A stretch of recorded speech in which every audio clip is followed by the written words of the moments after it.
Era avantage de votre scène. Si par exemple il fait un truc, je sais pas, à 10 euros,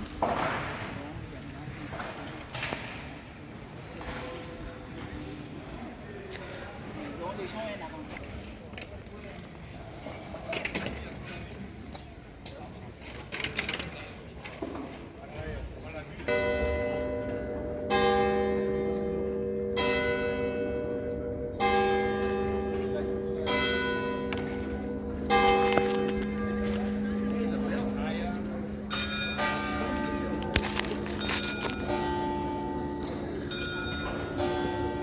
Goeiemôre Laagveld gemeente en Wolkberg gemeente.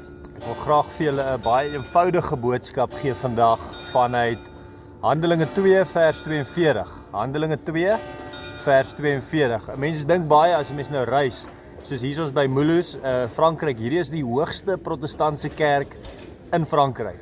97 meter, jy weet Frankryk is meestal katholiek. Suid-Afrika is meer protestant. Ons voorouers het ook van Frankryk, Duitsland en die lande gekom. Maar hier is die hoogste kerk, maar wat doen die kerk? Nou Handelinge 2 is een van die mooiste tekste. Ons het nou 10 weke na Genesis gekyk. Een van die verhale is die toring van Babel, waar die mense vir hulle self 'n naam wou maak en 'n toring gebou het en toe het God hulle uitmekaar uitgestuur en verskillende tale laat praat, want hulle wou vir hulle self 'n naam gemaak het. Maar Handelinge 2 is hierdie mooi verhaal van Pinkster en waar die Heilige Gees op die kerk neerdaal 50 dae na Christus se opstanding, en dan sien ons daar verder in Handelinge 2, want hulle kon tale praat reg oor die wêreld om vir die mense te vertel van die groot dade van God. So Babylon wou praat van die mense se groot werke, en Handelinge waar die kerk begin het, die geboorte van die kerk, wou hulle praat oor die groot wonders wat God gedoen het. Nou ken ons daai verhaal baie mooi, maar as jy verder gaan lees in Handelinge 2 vers 42, dis die Bybelse fundament waarop die 4 kerntake van die kerk vir ons gegee word, na die uitstorting van die Gees vir die kerk, sodat die kerk die werk van God kan doen hier op aarde. Nou wat is hierdie 4 take? Kom ons lees Handelinge 2 vers 42. Hulle het hulle heelhartig toegelê op die leer van die apostels en die onderlinge verbondenheid, die gemeenskaplike maaltyd en gebede. Nou wil ek dit vir jou gaan lees uit nog 'n vertaling. En hulle het hulle volhard in die leer van die apostels en in die gemeenskap en in die breking van brood en in die gebede. Nou die kerk het 4 kerntake, 4 pilare. Nou hoe ek dit sien, die 2 middelste pilare, wat doen die kerk? Die een is jy aanbid en jy loof die Here, worship and prayer. Dit is een van hierdie 4 take, aanbidding en gebed. En die ander een is gemeenskap met gelowiges. Is belangrik vir gemeenskap tussen gelowiges, vir die opbou van geloof, om saam te wees en die Here te loof en te groei. Jy kan by die huiskerk kyk, maar jy gaan baie uitmis.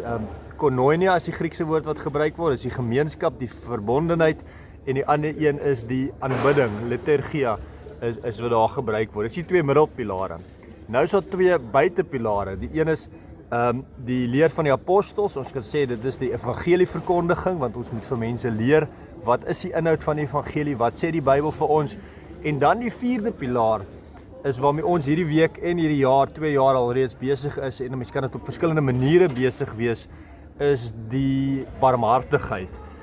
Die breking van die brood kan ook sê, dis die nagmaal, maar dit is die saam wees met mense en deel met mense, dit wat jy het, gee ook vir ander mense. So die 4 pilare is gemeenskap met gelowiges, aanbidding, loof, gebed vir die Here, en dan is dit evangelisasie, en dan is dit barmhartigheid. En dis waarmee ons besig is. As die kerk nie die barmhartige pilaar het nie, dan is dit 'n eksklusiewe klub. As die kerk nie die 2 middelpilare het nie, dan is dit net nog 'n charity sonder diepte. Maar die kerk leer vir ons dat hierdie 4 pilare van Handelinge 2 vers 42 is belangrik. Ek lees weer vir julle, die eerste pilaar is kerygma, dis die leer van die apostels. Die tweede een is koinonia, dis die onderlinge verbondenheid, die gemeenskap. Kyk hierdie horlosie wat ek gekry het by die tweedehandse winkel, dit laat my dink aan die gemeente. So elke dag dink ek aan julle, hier's mense hier op. En dit laat my ook aan julle onthou en dink en bid en deel wees van julle. Die derde een is het ek hom genoem is hy het nou die nommers verkeerd, hierso barmhartigheid, diensbaarheid, diakonia en dan die vierde een is die kerygma, evangelisasie, getuienis. So dis 4 pilare van die kerk wat 'n mens moet aanhou bou. So hopelik sê Handelinge 2 vers 42 vir jou iets. Wanneer jy in enige dorp in die wêreld stap en jy sien hierdie gebou, dan dink ons ook aan Handelinge 4:42, wat is ons taak as die kerk? En jy is 'n lewende steen binne in die kerk van Jesus Christus. God gebruik vir jou om hierdie 4 take te doen, die 4 pilare van die kerk se bediening wat ons geroep is om te doen tot eer van God. Dit is hierdie Sondag 19 Augustus. Ek sien jou volgende Sondag by die kerk. Mag jy 'n mooi week hê. 10:00 is ons diens by Wolkberg. Dominee Chris, baie dankie dat hy vir ons instaan daar. Sien julle hierdie week wat nou kom. Is ons op pad terug en ons sien uit vir die tweede helfte van die jaar. Groete, seënwense. Bye.